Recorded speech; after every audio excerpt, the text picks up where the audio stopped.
Session 30 writing task is to write a letter of advice to Mr. and Mrs.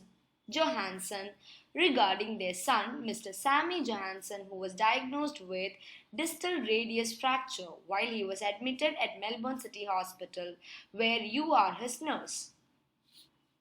Let us look into the case note first. If we look into the case note in detail, we can see that there are two dates given, which is the admission date and the discharge date.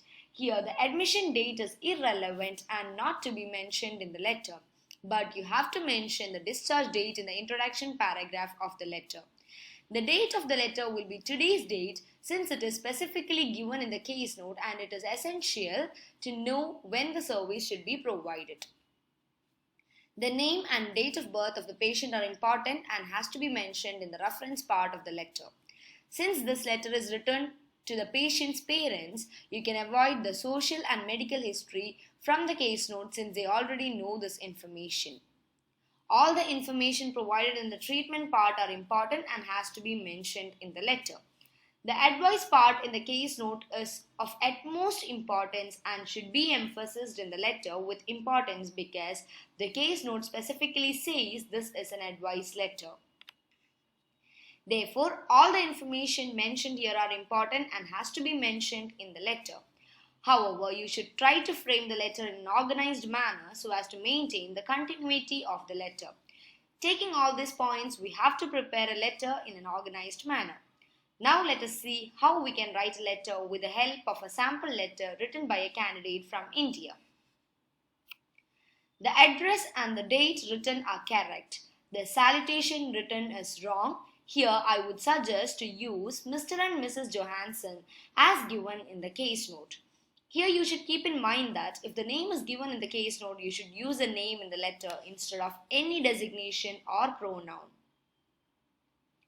The reference is written in an improper manner.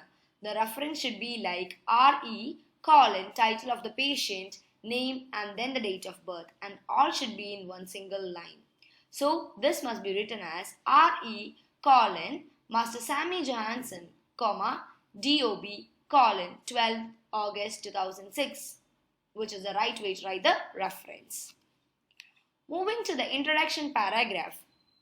The purpose of this letter is to update the health status of Sammy, who has distal radius fracture and requires continued care as he is being discharged today. Here this introduction seems like a professional one, like you're requesting service from other service providers, but that is not the case here. This letter is written to the parents of the patient to provide guidance and management of his plaster cast and his health after discharge. So in this case, especially when you're writing an advice letter, you should not follow a professional way because it's somewhat different from all of the normal structure. Therefore, it would be much better if you could frame the introduction like, I am writing to provide guidance on the management of Master Sammy Johansson, who is recovering from distal radius fracture followed by a fall, and he will be discharged on 3rd November 2015. Moving to the second paragraph. Sammy was admitted to the hospital on 2nd November 2015 following fall onto outstretched arm. He was experienced tenderness, bruising and swelling. His wrist was hung in an odd way. Hence, he underwent radiological examination of the wrist which revealed the above mentioned diagnosis. Here in the first sentence, you don't have to mention the admission date to the parents because they know when their child was admitted to the hospital. Another important thing to keep in mind is to always use a title before the name of the patient, and here master is the title you have to use. So after reorganizing this paragraph, it reads, Master Sammy was admitted following a fall onto outstretched arm. He had tenderness, bruising and swelling. Subsequently, his diagnosis confirmed distal radius fracture for which his arm was immobilized with splint. You have to mention the treatment in the second paragraph itself. Moving to the third paragraph, it's almost a good paragraph. This paragraph says all the relevant information in an organized manner. Every single line is perfectly written. The only problem with this paragraph is that it seems a bit lengthy. Here I would suggest you to break this paragraph into two, which would be more impressive.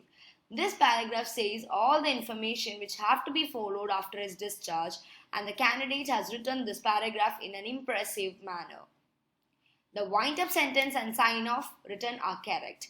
Reorganizing the first and second paragraph is very essential and inevitable because this letter had followed a normal structure which we normally request as always. But here you are writing to the parents regarding the guidelines and management of the patient. Hence, you don't have to use a normal format. Therefore, the first and second paragraphs should be rewritten. As this letter is written to the parents providing guidelines instead of requesting services from the service provider, your approach should be different while writing the letter, even though 90% of the time the normal format is being followed. That's about the review of this letter. Thank you.